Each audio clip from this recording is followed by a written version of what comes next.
Select the month you want to edit by tapping on its name at the bottom of the calendar preview image. It will highlight in blue. Tap on the Layout icon in the bottom bar. In the new Layout window, at the bottom of the screen, you can choose how many images to feature on this month. Motif allows up to 9 images per month. Scroll through the layout options and choose the arrangement of images and text which tells your story the best. Once you've selected the layout, you'll return to the calendar view.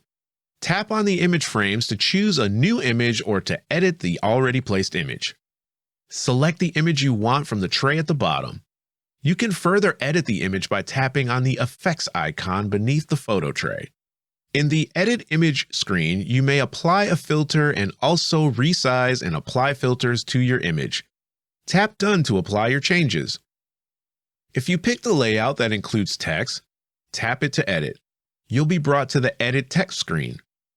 Here you can type whatever you wish, and then modify using the Style icon at the bottom of the screen. When you're satisfied, tap Done. That's it.